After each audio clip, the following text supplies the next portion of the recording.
नाजरीन आदाब, असर टाइम्स के न्यूज़ एंड व्यूज़ में आपका खैर मकदम है। नाजरीन, जैसा कि आप जानते हैं कि हम अपने प्रोग्राम में सिर्फ आपको न्यूज़ नहीं सुनाते, बल्कि बहुत ही गौर व फिक्र करने के बाद जो व्यूज़ हैं वो भी आपके सामने बड़ी मेहनत से रखते हैं। और आप हमारे चैनल को देख रहे हैं, लेकिन गुजारिश ये है कि आप हमारे चैनल को देखने के साथ साथ इसको सब्सक्राइब भी कीजिए ताकि चैनल आगे बढ़े।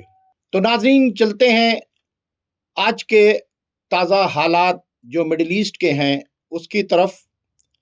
हालात ये हैं कि चारों तरफ से धमकियां ही धमकियां हैं और जंग की तैयारियां ही तैयारियां हैं। आप अगर देखें तो कहीं अमेरिका जो है वो अपने असलहे भेज रहा है, अपने वॉरशिप्स भेज रहा है और अपना डिफेंस सिस्टम भेज रहा है।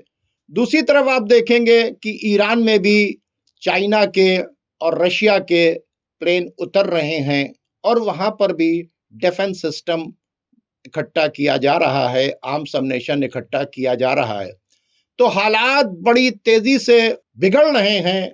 आप देखें कि जितनी धमकियां अमेरिका की तरफ से आ रही हैं, इजराइल की तरफ से आ रही हैं, उसका जवाब जो है ईरान की तरफ से भी दिया जा रहा है।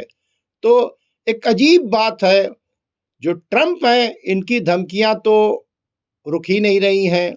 कभी ये ईरान को धमकी देते हैं, कभी ये डेनमार्क को धमकी देते हैं, कभी ये फ्रांस को धमकी देते हैं। पीस के लिए गजा में जो कमेटी बनाई है उसमें जिन जिन लोगों से कह रहे हैं कि अगर आप इसको ज्वाइन नहीं करेंगे तो आपके ऊपर टैरिफ लगा देंगे।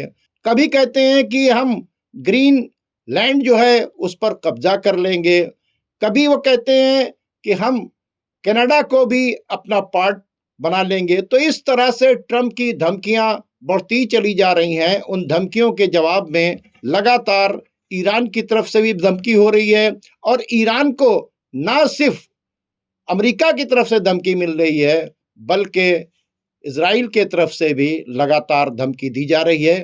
तो आइए आज के करंट हालात के ऊपर बात करते हैं अपने मेहमान सैयद सुलेमान अहमद साहब से, जो रोज की तरह आज भी हमारे साथ मौजूद हैं। जनाब सैयद सुलेमान अहमद साहब, आपका बहुत बहुत खैर मकदम है। आदाब।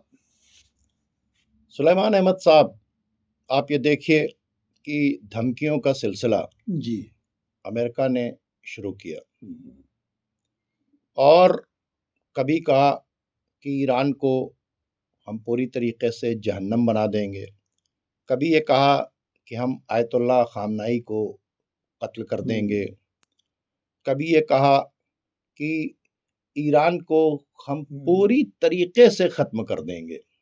रिजीम चेंज करने की भी धमकी दी गई। प्रोटेस्टर से भी कहा गया कि आप उनकी रिजीम को पलटिए, हम आ रहे हैं। तो ट्रंप का लगातार एक धमकियों का सिलसिला चल रहा है। उसके जवाब में आप देख लीजिए, पेज़ेश्कियान ने धमकी दी कि अगर रहबरे मुअज़्ज़म के ऊपर कुछ हुआ, अगर हमारे सुप्रीम लीडर के ऊपर कुछ हुआ तो फिर हम ऑल आउट वॉर डिक्लेयर कर देंगे। फिर उसके बाद ये धमकी आती है आर्मी के चीफ की कि हम रहबर की तरफ बढ़ने वाले हर हाथ को काट देंगे और पूरे रीजन को हम आग में बदल देंगे जिसने भी अमेरिका का थोड़ा सा भी साथ दिया।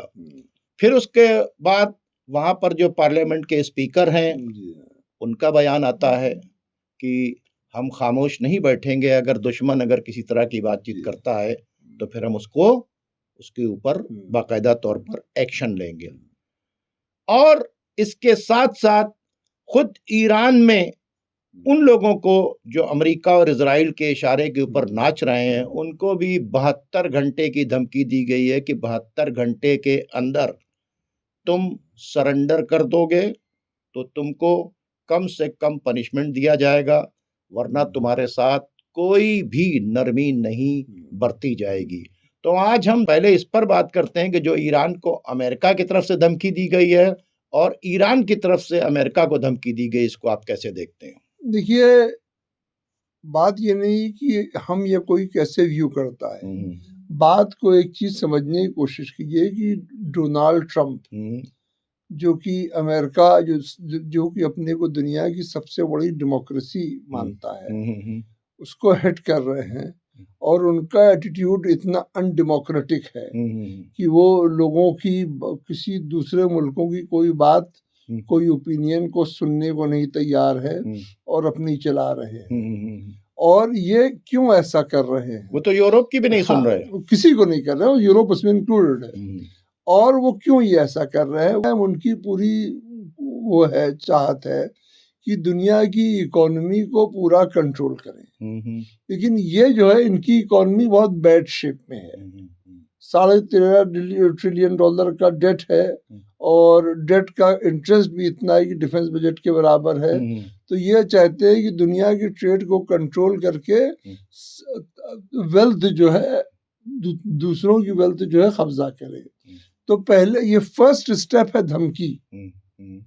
पहले ये धमकी देते हैं, उसके बाद ये टैरिफ लगाते हैं, और जब काम नहीं चलता है तो खाली धमकी तक नहीं रहते। वेनेजुएला में कब्जा कर लिया, ग्रीनलैंड कब्जा करने जा रहे हैं। तो ये इनका एक एक्सपेंशनिस्ट एटीट्यूड, दूसरों के दौलत पे कब्जा करना, दूसरों को कब्जा करना, अनडेमोक्रेटिक एटीट्यूड है इनका। ये इसलिए ये धमकी देते हैं, लेकिन खाली धमकी नहीं देते हैं, ये दूसरों को ऊपर कब्जा भी करते हैं नाजायज तरीके से और जंग भी छेड़ते हैं। इसीलिए अच्छा, दूसरों के इंटरनल मामलात में भी बोलते हैं। ईरान के इंटरनल मामलात में ये जो है लोगों को लगातार भड़का रहे हैं। तो ये सारी चीजें ये लगातार कर रहे हैं। अच्छा, ये इसके अलावा दुनिया एक ऐसे उस पे खड़ा हुआ है कि जो पुराने मुआहदे थे वो सारी दीवारें गिर गई। जो नेटो बना था, नॉर्थ अटलांटिक ट्रीटी ऑर्गेनाइजेशन, वो रशिया के खिलाफ बना था। जब रशिया यूएसएसआर टूट गया तो नेटो खत्म हो गया था, लेकिन नेटो अभी तक किसी सूरत से चल रहा था। अब अमेरिका को ये लगा कि जो लोग पुराने साथी थे, अब उनके जो अमेरिका की मदद कर रहे थे दूसरों को लूटने में, अब उनको भी उनके पास जो माल है वो अमेरिका को लग रहा है ये बहुत ज्यादा, इसमें भी हमें हिस्सा हमें लेना चाहिए। सुलेमान साहब, एक बात बताइए। देखिए, फ्रांस ने जो चैट, एक सेकंड देखिए, हम ये चाहते हैं कि चूंकि हमारे व्यूअर्स हमको सुन रहे हैं तो हम एक एक पॉइंट को क्लियर करें। अभी हम जो यूरोपियन कंट्रीज के साथ में ये अपना एटीट्यूड दिखा रहे हैं, ग्रीनलैंड के साथ जो एटीट्यूड दिखा रहे हैं, जो क्या नाम है, माइक्रॉन का ट्वीट इन्होंने रिलीज किया है, ठीक है, जो इनको पर्सनल इनसे बातचीत चैट जो रिलीज की है, जो डेनमार्क के हेड ऑफ द स्टेट जो है उसका जो, तो पहले हम ये चाहते हैं कि ये यूरोप के अंदर क्या कर रहे हैं इसको हम फोकस करें, फिर ये मिडिल ईस्ट के अंदर क्या कर रहे हैं इस पर हम बातचीत करेंगे। क्योंकि अब यूरोप के अंदर भी एक हलचल मच गई और उस हलचल का सबूत ये है कि वो इनसे रिक्वेस्ट कर रहे हैं चैट के अंदर कि आपके साथ हम ईरान के साथ में हैं, लेकिन आप ग्रीनलैंड ईरान के साथ हम सब, यानी हम यूरोप आपके साथ खड़ा हुआ है, लेकिन आप यहाँ मत कीजिए। पहले उन्होंने यूरोप को अपने साथ लाए यूएसएसआर का डर दिखा के, ठीक है। उसके बाद यूएसएसआर खत्म हो गया, तब भी ये नेटो चला रहे थे, ये अल-कायदा और इस्लामिस्टों का डर दिखा के कि हम ना रहेंगे तो ये जो लोग हैं ये तुम्हें बहुत मारेंगे, जिसको इन्होंने खुद बनाया, हाँ खुद बनाया था, हम तुम्हें बहुत मारेंगे, वो भी खत्म हो गए, ठीक है। तो पहले तो ये साथ लाए, जब साथ लाए तो यूरोप को भी कुछ फैसिलिटीज मतलब वो लेने दे रहे थे। अब इनको लग रहा है कि यूरोप के पास भी जो माल है वो बहुत ज्यादा है, वो उसमें हमें मिलना चाहिए। तो ये यूरोप को भी वो देने लगे। इसमें बहुत ज्यादा इंटेलिजेंस की जरूरत नहीं है। आप तमाम गैंगस्टर्स को देख लीजिए, वो अब दूसरों की प्रॉपर्टी, दुश्मनों की प्रॉपर्टी कब्जा करते हैं, बाद में दोस्तों की भी कब्जा करते हैं। भाई ग्रीनलैंड को लेकर देखिए, ग्रीनलैंड को लेकर इन्होंने जो यूरोप को कहा कि चाइना उस पर कब्जा करना चाहता है, रशिया कब्जा करना चाहता है, तो शी जिनपिंग ने साफ-साफ कह दिया कि भाई ये हमारा नाम लेके आपको धोखा दे रहे हैं, हमें कहीं कब्जा करने की ज़रूरत नहीं। रशिया ने भी कह दिया कि ग्रीनलैंड से हमारा कोई मतलब नहीं, उसको कोई कब्जा नहीं करना चाहिए, वो जैसे आज़ाद है वैसे ही आज़ाद रहना चाहिए। तो उन्होंने यूरोप को ये मैसेज दिया कि जो चाइना ने मैसेज दिया जो मेरा नाम ले रहे हैं, रशिया ने मैसेज दिया है कि जो क्या नाम है मेरा नाम ले रहे हैं, यूरोप को एक सिग्नल दे दिया कि हमारा इससे कोई लेना देना नहीं है। आपको ये जो हमारा नाम लेके डराया जा रहा है, ये हमारा नाम लेके डरा है, आप जाने वो जाने। और फिर पुतिन ने बड़ी चुटकी ली थी क्या नाम है ट्रम्प से कि अच्छा आप ये करने जा रहे हैं, अगर आप ये काम कर लेंगे तो तारीख में आपका नाम लिखा जाएगा। मतलब उन्होंने सिग्नल दिया कि जाओ जाके तुम वहां काम करो। जी, इनकी जो लालच है, ये अपने जो इनकी लालच है ये ऐसी है कि पहले इन्होंने दूसरों को कब्जा कर रहे थे इनकी मदद से, ठीक, अभी अपने गैंग मेंबर्स की कब्जा कर रहे हैं। ये जितने लालची लोग रहते हैं, आप इंडिया में कचहरी में जाइए तो फाइलें उन भाइयों के मुकदमे में अटी पड़ी हैं जो एक भाई दूसरे भाई की प्रॉपर्टी कब्जा कर रहा है। तो जब अपनी लालच पे आ जाएगी तो कब्जा करेंगे। यूरोप में साथ में यूरोप की जनता इस वॉरफेयर के फेवर में नहीं है, वो प्रोटेस्ट करती है। बहुत अच्छे लोग हैं यूरोप के, लेकिन जो यूरोप के पॉलिटिशियंस हैं ये उनको कंट्रोल कर रहे हैं। और ये एक स्मोक स्क्रीन दिखा के कि फला से हमें डर है, फला से हमें डर है, इनको कंट्रोल कर रहे हैं। देखिए, और ये सारे पॉलिटिशियंस, जनता या अरब की हो या जनता क्या नाम है यूरोप की हो, जनता नहीं चाहती कि क्या नाम है उनका जो रूलर है वो अमेरिका का यस्मैन बना रहे। अरे अमेरिका की जनता भी इम्पीचमेंट की बात कर रही है, अमेरिका की जनता भी ट्रम्प जैसा वो सेनेटर्स बात कर रहे हैं, रिस्पॉन्सिबल लोग बात कर रहे हैं। इसके मतलब ट्रम्प रोड पे चलते तो तमाम दुनिया अच्छे लोगों से भरी पड़ी है। जी जी जी जी। लेकिन जो ये कंट्रोल में बैठा है, ये इनकी लालच की कोई एंड नहीं है, ये बात है। एक बात बताइए कि आप देखिए कि 2018 में जी एक इन्होंने अरबों के साथ में अब्राहम अकॉर्ड कराया, ठीक है, जेरूशलम को कैपिटल बनाया। 2018 से ही इनके दामाद कुशनेर की निगाह कहाँ थी? गजा के ऊपर थी। क्यों थी? गजा के अंदर नीचे गैस भी है, पेट्रोल भी है, और ये बाकायदा तौर के ऊपर गजा को पूरी तरीके से खत्म करने का प्लान था इनका दामाद कुशनेर, ठीक है ना। अभी ये जो पीस टॉक हो रही है इसमें भी मेन रोल किसका है? कुशनेर का है ना। अब गजा के डेवलपमेंट के नाम के ऊपर पैसा किससे मांग रहे हैं? नोटिस देने के बाद सबसे मांग रहे हैं कि $1-1 बिलियन दो, है ना। गजा के ऊपर रिवरा बनाकर वहां के ऊपर क्या किस तरह से हम इसको डेवलप करेंगे उसका मैप भी बनाकर डाल चुके हैं। तो ट्रम्प जो है ये गजा के ऊपर भी कुशनेर का कब्जा कराना चाहते हैं। और इसमें जो अंदर अंदर जो इनका जो टकराव है बेंजामिन नेतन्याहू से, वो भी इस बात को है क्योंकि बेंजामिन नेतन्याहू पूरा ग्रेटर इजराइल बनाना चाहते हैं। वो गजा के ऊपर किसी का कब्जा अमेरिका भी कभी नहीं करना देना चाहते। तो सवाल ये पैदा होता है कि सिर्फ ट्रम्प वहां ही नहीं कब्जा कर रहे हैं, यहाँ अपने दामाद का भी कब्जा कराना चाहते हैं। जी, पहली चीज इसमें एक बहुत बड़ा झूठ और लाई है कि ट्रम्प कब्जा कर रहे हैं। ये एक पूरा कैपिटलिस्ट प्लान है जो कब्जा कर रहा है, ट्रम्प उसको रिप्रेजेंट कर रहा है। बिल्कुल सही, ठीक है, बिल्कुल सही। और ट्रम्प नहीं, अमेरिका का प्रेसिडेंट जो भी होता है वो वही करता जो ट्रम्प कर रहे हैं। ट्रम्प खाली वोकल ज्यादा है, ठीक है। मतलब ये समझ लीजिए बैठा हुआ एस्टेब्लिशमेंट काम कर रहा है। ये बहुत समझ लीजिए, बहुत हम आपको बहुत ही लो लेवल की मिसाल देते हैं कि एक ट्रम्प क्योंकि क्रिमिनल माइंडसेट के आदमी है तो ये मारेंगे भी, साथ में जो है अब्यूसिव लैंग्वेज भी यूज करेंगे जिससे आप उर्दू में कहिए गाली गलौज भी करेंगे। लेकिन अमेरिका का प्रेसिडेंट जो भी होता वो मारता ही। और ये जो कब्जे में आ जाएगा अगर ये गाजा जो है, गाजा ग्रेटर इजराइल का नक्शे का पार्ट है, ठीक है। और ग्रेटर इजराइल का प्लान तब का था जब इंजन भी नहीं इजाद हुआ था, ना पेट्रोल इजाद हुआ था, ना गैस इजाद हुई थी। तो ये उनका परमानेंट है। और जब भी ये दौलत होगी, चाहे जो ये कंपनीज की दौलत रहेगी, उन कंपनीज की दौलत का कौन कंट्रोल करता है? बैंक कंट्रोल करता है। वो कौन कंट्रोल करता है? ज़ायनिस्ट कंट्रोल करती है। वो इजराइल और उसके लॉबी के ही कंट्रोल में रहेगा। धमकियों की बात जब आप कर रहे थे तो एक धमकी आप भूल गए कि ये जो इतने दिन गाजा में लड़ाई चलती, कि पहली बात तो ये कि आप गाजा की लगातार जिक्र करते हैं, लेकिन मुसलमानों को गाजा का कोई गम नहीं है। गाजा खाली हो रहा है, कोई मुसलमानों को उसका कोई गम नहीं है। मैं उसकी बात नहीं कर रहा हूँ।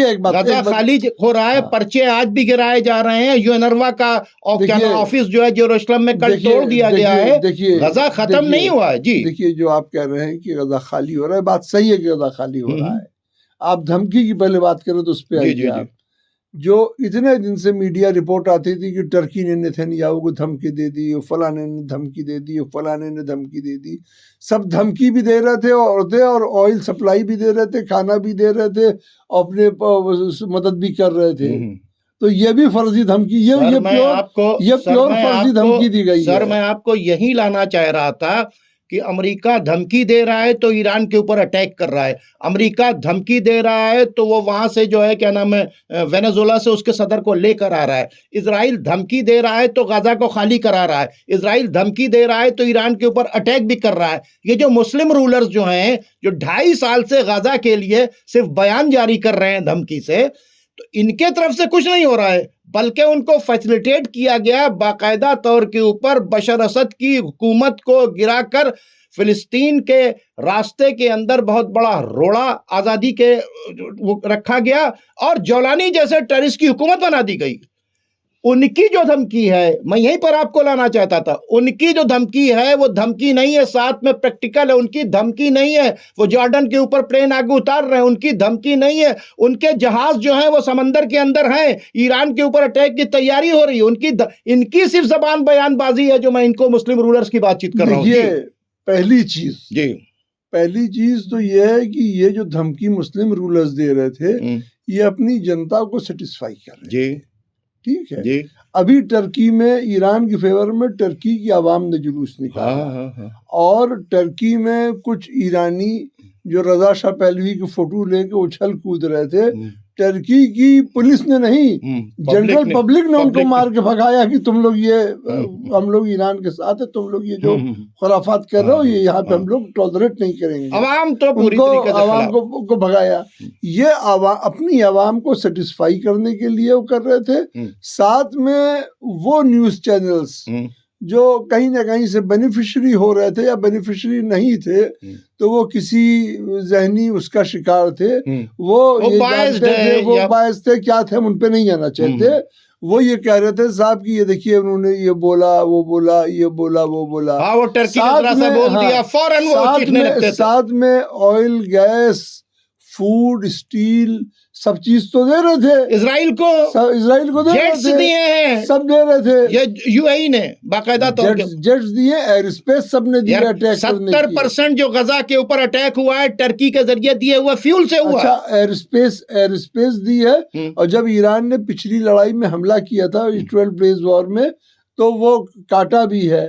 वो तमाम अब जो न्यूज आ रही है कि ये क्या कहते हैं, ये मतलब आता है कि साहब ये अरब मुल्क ईरान के साथ खड़े हो गए, अरे ईरान के साथ खड़े हो गए। अच्छा, अब ये बताइए 12 डेज वॉर के बाद जो ईरान में डेविस्टेशन हो गया, ठीक है, कौन अरब मुल्क आया उसमें मदद करने के लिए? कोई नहीं। कौन अपनी मेडिकल टीम लेके कौन आया? कोई नहीं। कौन रिकंस्ट्रक्शन के लिए टीम लेके आया? तुम मिलिट्री फैसिलिटी ना बनाते, टूटे हुए अस्पताल को ही जौलानी को फंडिंग की है, टूटे हुए अस्पताल बनवा देते, मिलिट्री फैसिलिटी ना बनवाते, टूटे हुए अस्पताल ही बनवा। और ये जानते हो कि ईरान पे सैंक्शंस लगे हुए हैं। सैंक्शन तोड़वाने के लिए किसने बात की? दूसरी चीज ये है, अभी जो धमकी दी है कि इनसे ट्रेड नहीं करोगे, किसी ने कहा कि हम ट्रेड करेंगे? खाली 3 कंट्री कर रहे हैं, चाइना, रशिया और बेलारूस ट्रेड कर रहे हैं। टर्की को कहना चाहिए कि हम तो ट्रेड करेंगे, अरब को कहना चाहिए हम तो ईरान से ट्रेड करेंगे। दूसरी चीज ये है कि ये जो लोग साथ खड़े कह रहे हैं, मना कर रहा है कि हम अपनी एयरबेस नहीं देंगे, एयर स्पेस नहीं देंगे, इसलिए कि उनको खतरा है, उनको ये खतरा है कि जब ईरान ने ये कह दिया, धमकी नहीं है, ईरान ने ये, देखिए चेतावनी में और धमकी में थोड़ा सा फर्क होता जी है। जी जी जी चेतावनी यानी एक वार्निंग होती जी है, जी जी ठीक है।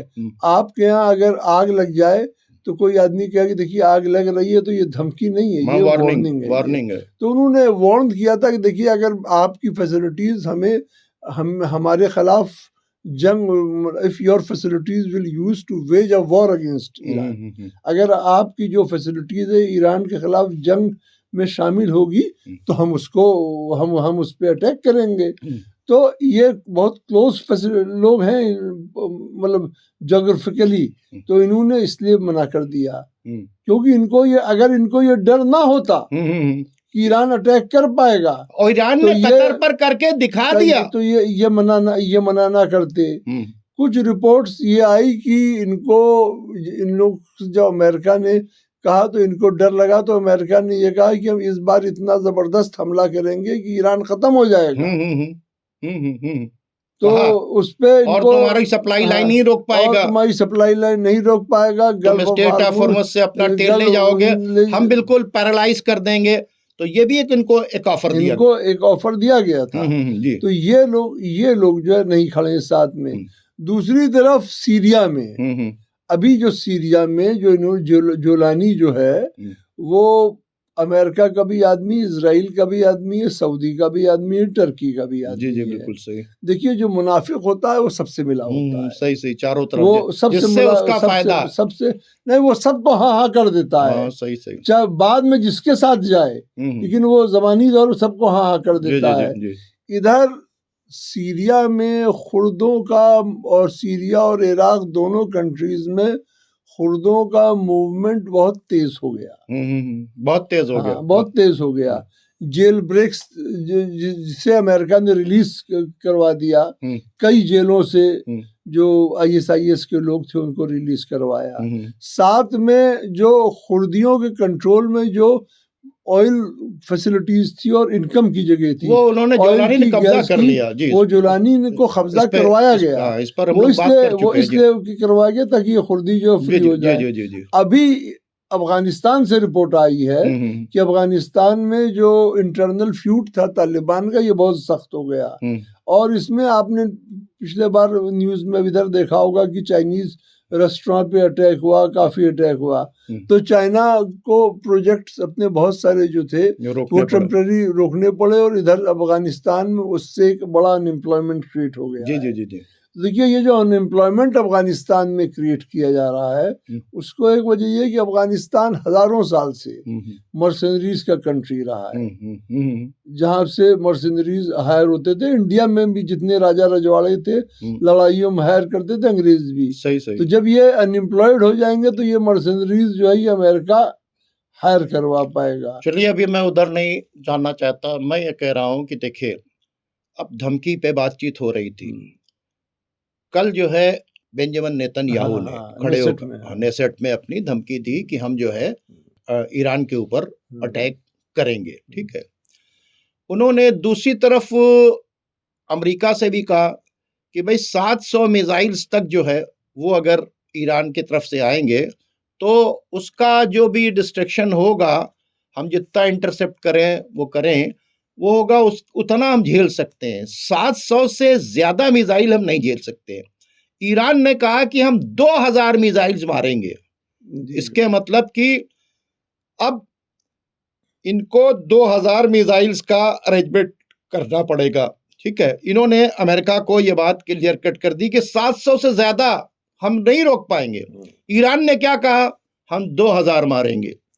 ईरान ने क्या मैसेज दिया कि कतर पर ही नहीं, हम वाशिंगटन के ऊपर ही मारेंगे। हम ये 12,000 किलोमीटर की inter continental ballistic missile test करवा रहे हैं, और टेस्ट कर दिया उन्होंने।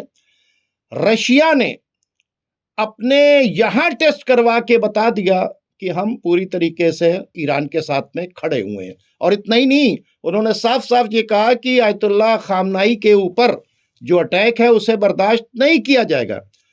फिर जो है चाइना ने अपने 16 प्लेन भेजकर कहा ईरान के अंदर, उन्होंने बता दिया कि हम डिफेंस सिस्टम देने के लिए तैयार हैं, क्योंकि लड़ाई किसकी है? Missile versus defence system. एक तरफ अमेरिका जो है वो इजराइल के मिसाइल क्या नाम डिफेंस सिस्टम को मजबूत कर रहा है, जहां जहां सेफ रह सकता है इसके लिए अपने वो वॉरशिप्स लेके आ रहा है कि ताकि जो है हम दूर से साइप्रस से और यहाँ वहां से अटैक करें, मिडिल ईस्ट के रेंज को छोड़ रहा है। दूसरे ईरान ने अपनी इंटरनेशनल कॉन्टिनेंटल बैलिस्टिक मिसाइल बनाकर जो है उन्होंने बता दिया कि तुम यहीं के ऊपर घेर रहे हो ना, हम कतर पर ही नहीं मारेंगे, हम तुमको वाशिंगटन पर भी मारेंगे, हम तुम्हारे न्यूयॉर्क के ऊपर मारेंगे, तुम्हारा जो है 9,800 किलोमीटर का जो एरिया हमसे लगता है तेहरान से वाशिंगटन का, हम 12,000 किलोमीटर। और रशिया ने बता दिया कि हम टेस्ट भी करेंगे। टेस्ट कहाँ करवाएंगे? अपनी सॉइल के ऊपर टेस्ट करवाएंगे। तो इसके मतलब अगर उनके वॉरशिप्स आ रहे हैं तो दूसरी तरफ से चाइना का डिफेंस सिस्टम भी आ रहा है, रशिया अपने यहाँ टेस्ट भी करवा रहा है। ईरान को इस टाइम के अंदर जो टेस्ट करके उन्होंने अपने मिसाइल को, और ये भी खबर आ रही है कि उन्होंने कहा कि सख्ती से हमारे यहाँ मना है कि हम न्यूक्लियर नहीं इस्तेमाल करेंगे, नहीं बनाएंगे, लेकिन अगर जरूरत पड़ गई तो न्यूक्लियर भी बनाएंगे, ऐसी भी खबरें आ रही हैं। क्या कहना है? देखिए, ईरान ने न्यूक्लियर के वॉरहेड ले जाने लायक जो मिसाइल होती है, उसको तैयार कर लिया, उसको टेस्ट कर दिया। अभी 2 मिसाइल उसने टेस्ट किए जो न्यूक्लियर केपेबल मिसाइल के, एक 10,000 किलोमीटर की, एक 12,000 किलोमीटर। असल में हर मिसाइल जो एटम बम रहता है न्यूक्लियर वॉरहेड नहीं ले जा सकती, तो ये जो टेस्ट किया ये न्यूक्लियर मिसाइल ले जाने के लायक, तो इसका मतलब कि वो ये ऑप्शन खोले हुए हैं। ये मिसाइल टेस्ट करके ईरान ने क्लियर कर दिया कि वो न्यूक्लियर ऑप्शन बंद नहीं हुआ है, क्योंकि अगर न्यूक्लियर बनाना नहीं है। इसके अलावा अमेरिका की अपनी ये रिपोर्ट थी कि Iran is only a screw driver away from atomic weapon, मतलब उसको पेचकस खाली घुमाना है। तो ये हम लोग क्या कह रहे हैं, इसको छोड़ दी, ये वो खुद मान रहे हैं। नहीं, ये देखिए, मैं आपकी बात ही को आगे बढ़ा रहा हूँ। जी। वो ये कह रहा है कि बहुत करीब है, एक स्क्रू ड्राइवर को जैसे घुमाना होता है वैसे ये बना लेंगे। ये बात कौन कह रहा है? एक्सपर्ट्स कह रहे हैं। खुद ईरान ने इस बात को कहा था कि जब ऐसी सिचुएशन आ जाएगी कि ईरान ही नहीं बचेगा तो हम इसको बनाएंगे। तो अब पोजीशन क्या की जा रही है? ईरान को ही मिटाने की बातचीत की जा रही है। तो ऐसे वक्त के अंदर अगर ईरान नहीं बनाएगा तो फिर ये जो जंग उसके ऊपर मुसल्लत की जा रही है रुकेगी नहीं, ईरान का बहुत नुकसान होगा। तो हो सकता है कि ये तमाम घेराबंदी के बाद जब ये पता चल जाए कि ईरान ने न्यूक्लियर बना लिया है तो ये सारी फौजों को भागना पड़े। जो हम लोग जंग की बात कर रहे हैं, ये पीस तभी आ सकती है जब ईरान जो है न्यूक्लियर बना ले। तो ऐसी सिचुएशन, जो खबरें आ रही हैं, हम लोग तो खबरों पर ही बातचीत करते हैं भाई, हमारे पास कोई ऐसी रिपोर्ट नहीं है कि ये कर लिया या हम कंफर्म रिपोर्ट, हम एनालिसिस करते हैं, हम चीजों को सामने रखते हैं। हमको वहां की जो रेजीम है उसकी जो मजहबी मेंटेलिटी है, मजहबी मेंटेलिटी क्या है कि ऐसा असला मत बनाओ जिसने बहुत ज्यादा लोग मरे और बेगुनाहों का नुकसान हो, इसलिए वो न्यूक्लियर नहीं बना रहे थे। ठीक है, उनको इंटरनेशनल मजबूरी नहीं थी, उनकी मजहबी मजबूरी थी। लेकिन जब उनको ये पता चल रहा है कि ईरान ही नहीं रहेगा, लाखों आदमी मर जाएंगे, ये डिस्ट्रॉय करने के चक्कर में लगे हुए, अगर अब हम एटम बम बना लेंगे और इनको खतरा होगा कि हमारी जो है इंटरकॉन्टिनेंटल बैलिस्टिक मिसाइल जो है जाकर न्यूयॉर्क के अंदर गिरा देगी, तभी ये रुकेंगे, ये बगैर दबाव के नहीं रुकते।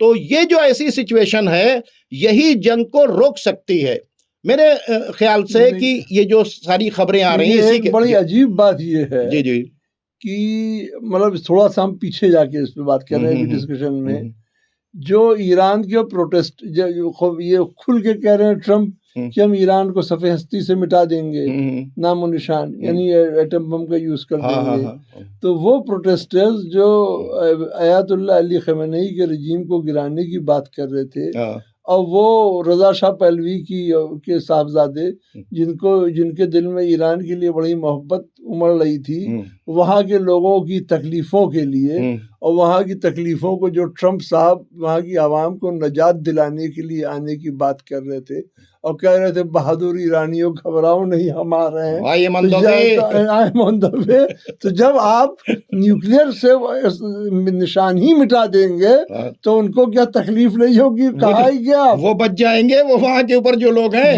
ये वहाँ के लोग, ये लोग समझ नहीं रहे हैं। नहीं, अब वहाँ के लोग ये समझ रहे हैं, जो प्रोटेस्टर्स हैं, अब प्रोटेस्टर्स भी इस बात को समझ रहे हैं, सारी चीजें हो रही हैं कि ये तो पूरा ईरान को मिटाने का खेल है और हमारे ईरानियों के हाथों ईरान को मिटाने का खेल चल रहा है। एक चीज और सुन लीजिए कि अमेरिका ने अभी तक वहां पे न्यूक्लियर ऑप्शंस क्यों नहीं लिए थे।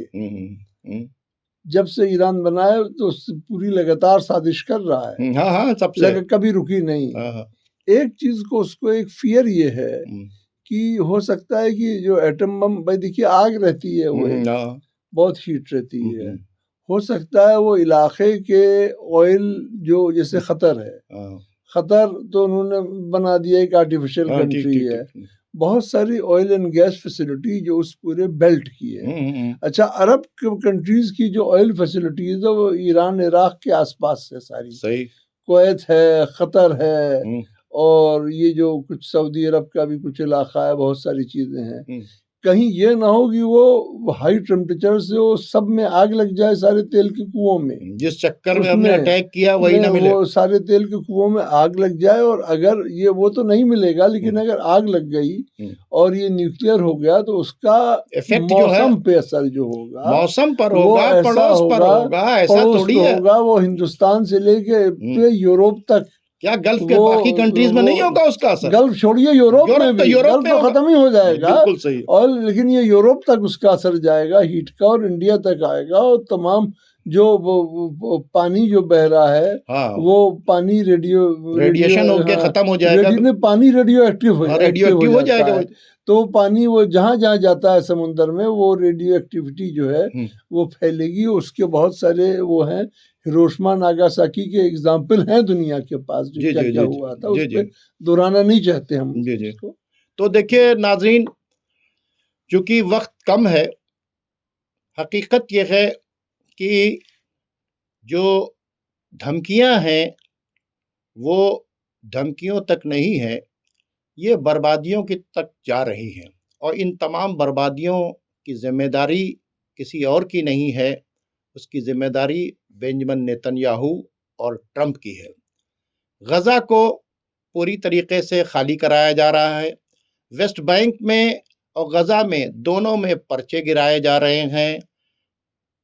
खुलकर कह रहा है बेंजामिन नेतन्याहू कि हम ट्रंप की नहीं सुनेंगे।